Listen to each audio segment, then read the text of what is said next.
Thanks so much for being here. I'm Tully. I wrote and directed PONG SUMMer, which was made in Maryland, if you couldn't tell. There's certain parts where you can really tell more than others. I want to start before the Q&A. I want to start with a cue to you guys for a little soundtrack download treat. Who's really from Maryland here? Who's the governor in 1985? Raise your hand. Nope. In the middle. Was it like that? Nope. All right, you guys are all fired from Maryland. Nope. We'll just keep playing that. I'm disappointed. Proud to see everyone here on a nice sunny day, but views, okay, yes, there we go. Very good views. What time is it, 7 o'clock? I'm very quickly going to say that after I throw out the first pitch at the Orioles game tonight, and hopefully don't 50 cent myself into history, I'm going to be doing a Q&A after the 9:30 tonight, so I'm going to rush back. Hopefully the game doesn't go into extra innings, because then I'll be really mad if I have to leave. And I'll be back here around 11, so tell your friends. Alex, you coming back? Oh, hell yeah, I already got my ticket. Yeah, there you go, see that? We have a Robert Longstreet fan in the house. He plays Uncle Jim. You'll never forget him. Good luck in your dreams tonight. If anyone has a question about the motion picture, comment. Anything autobiographical in it? Well, why don't my parents stand up and see if you recognize them from the sing?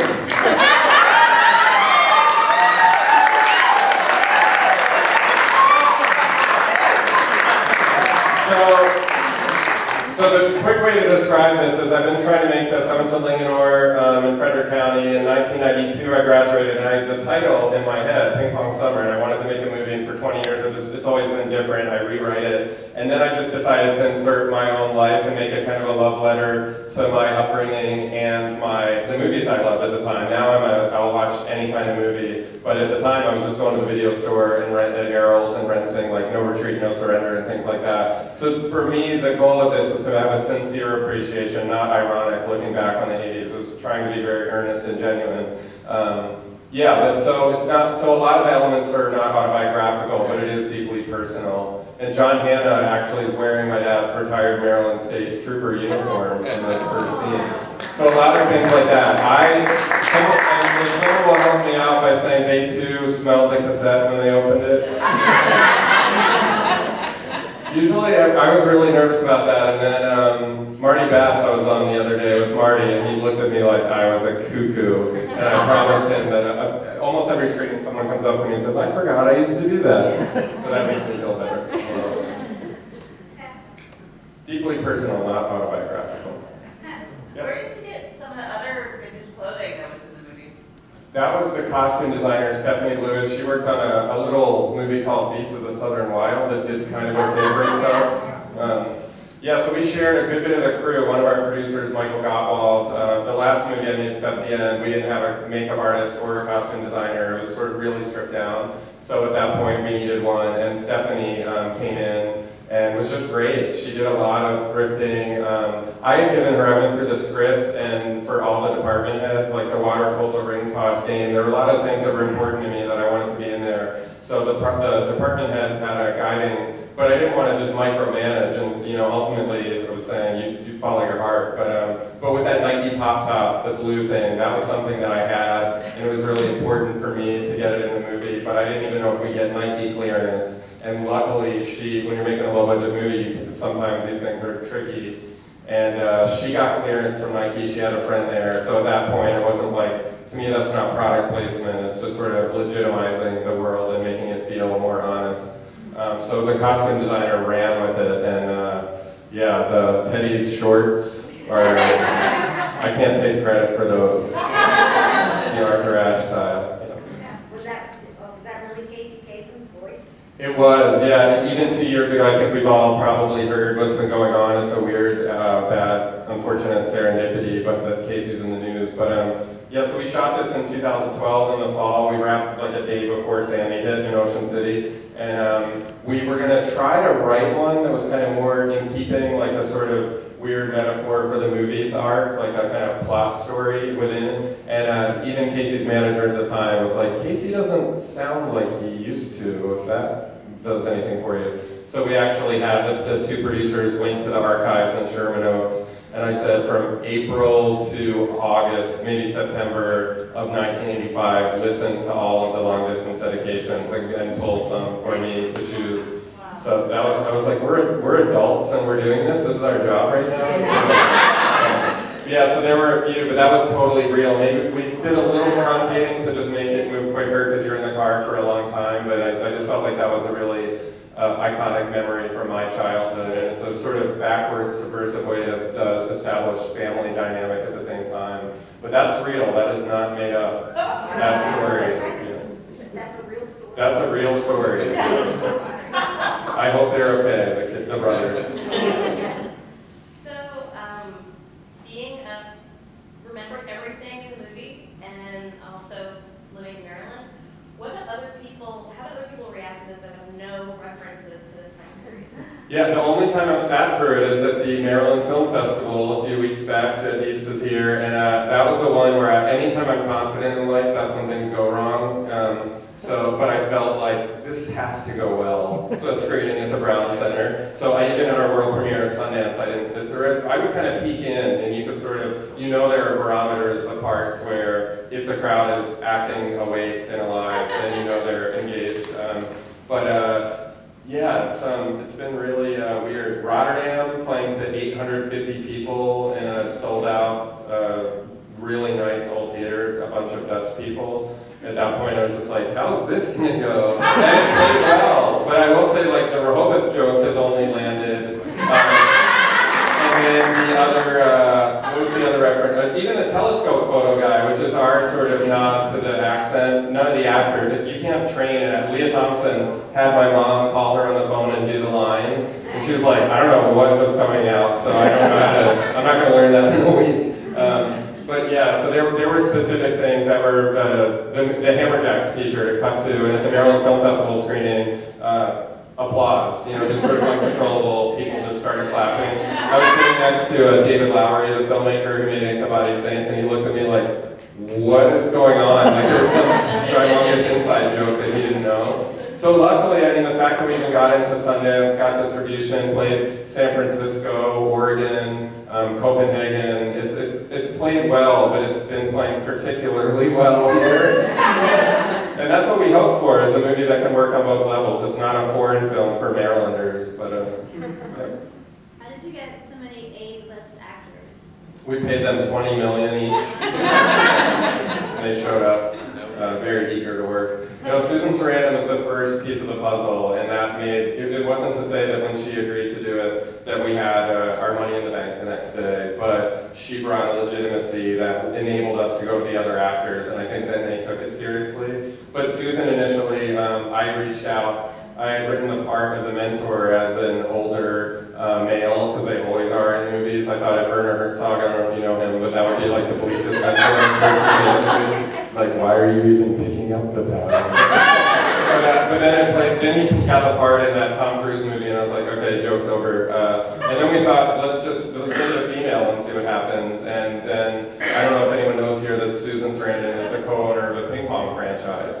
She's Spin, yes. So when you think of who's won an Oscar, who's one of the most iconic actors of their generation of cinema history, and co-owns a ping pong club, came back to Susan Sarandon. But I asked Jay Duplass, who's a friend who had directed her in a movie called Jeff Who Lives at Home, and I asked him, was she nice to work with? Because we're working with kid actors, local talent who never acted before, and I did not want to have that kind of hierarchy on set, so I wanted to make sure that big actors that were coming in were on the level and playing it cool. And she did. She was great, and Jay vouched for her. He sent her the script with a personal recommendation, and then we met. And for anyone who's seen Septien, think of that your calling card for an Oscar-winning actor is them going home to watch Septien.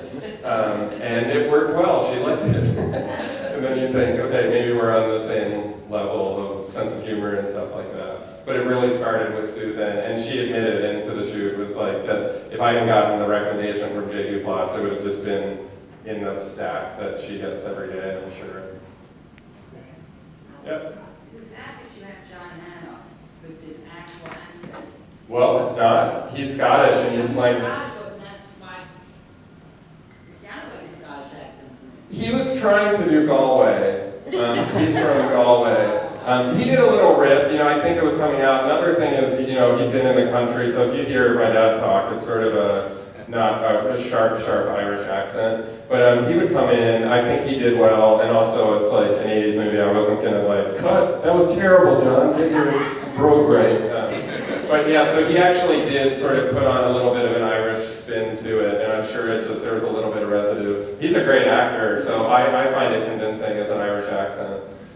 And he was great. I mean, he's a pro. He showed up, and that day when he's sitting on the bench for the showdown, it's like, think about how many movies this guy has been in, how long he's been acting, and he was just like, yeah, shoot the 8-year-olds, get their coverage done, I'll just hang out here and be fine. He never complained. None of them did, none of the actors.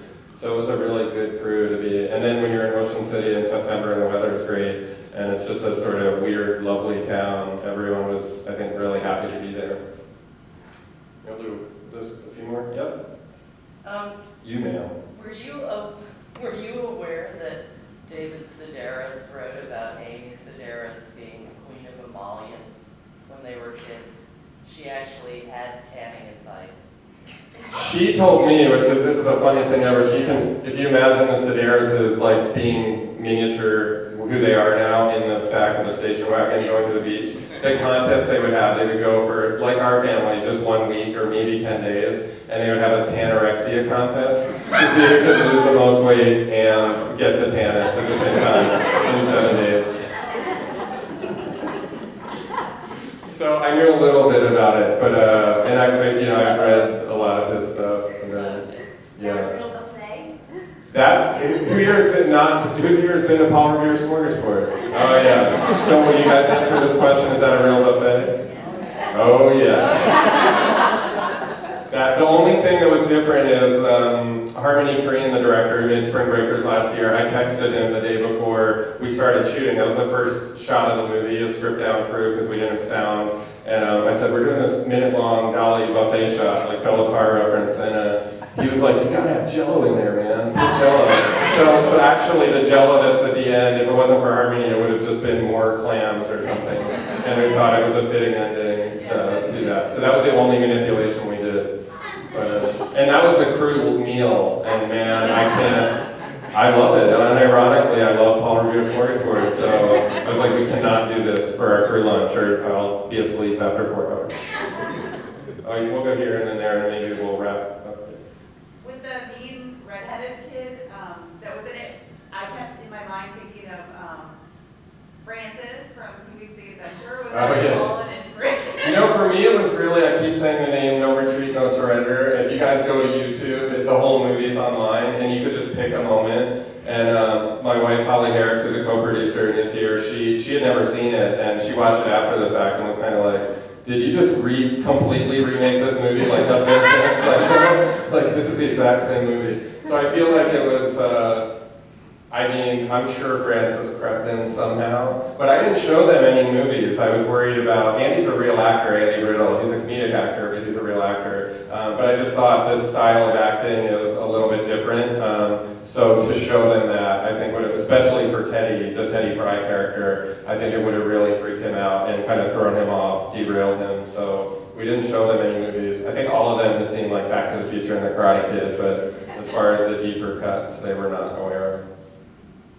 So do you have a sister, and did she dress like that? I have 3 sisters, but when you're making a low-budget movie, that quickly becomes 1 sister. It's hard enough to shoot all that car stuff. It's like every time I'm like, how do we write a scene not in a car anymore, ever?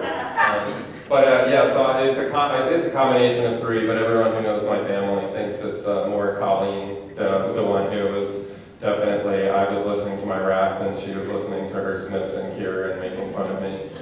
So it's definitely a tribute, I think, to the 1 out of the 3 more than any others. Does this guy have a question? Yeah. Just to show there's some reality to the movie, I'd like you to recognize Dr. Miller from Mount Airy, who's here. Is he? Yes, he And is. Oh, wait.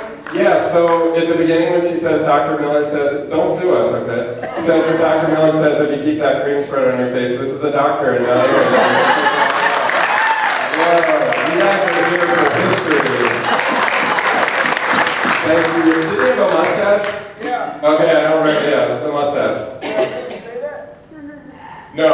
I didn't think so. No, but the story was that Andrew Krukoff, who's from Crofton, is one of our executive producers. That didn't happen to me. That happened to him. So I smelled the cassette tape, but I did not put microwave a hard-boiled egg. He did that for real when he was a teen, and it exploded in his face, and he had to go to the doctor and wear aloe gel to a swim class, and he got made fun of. But I thought that was a great way to open the movie because you're establishing the 80s as well as the character, and it's just kind of funny to see an egg blow up on someone's face. Great to see you, sir. Thank you for coming. Tell all of your customers. Yeah, let's just do one more. Yeah. Okay, I want to know what happens to Lyle when he grows up. Lyle? Yeah. I do too. No, I don't. I'm sure he's going to coast into the future with his parents' bank account, Yeah. and maybe he'll be a nice guy. I don't think it'll go too wrong for him, but no, he's probably going to just stay a little bit cocky. Jerk. Yeah. Really nice. Glad that actor's not here. We could all take him right now. But so the deal is, we just opened yesterday. We are available at home on your cable and iTunes and all that, but I think for me, watching movies in a theater is really exciting, and it's super important. It's a reflection, the way the indie film world works. They don't show the video on demand numbers, so we could be doing really great this weekend, but on Monday morning, all that the world sees is what happens here in the 17 screens that we're on in the country. So if you enjoyed it, please tell friends to come back soon and often, like Alex, just come 4 times a day. It just keeps getting better and better. But no, I really appreciate your support, and I do hope that you spread the word, and let's put Maryland on the filmmaking map. And I'm gonna go eat trash before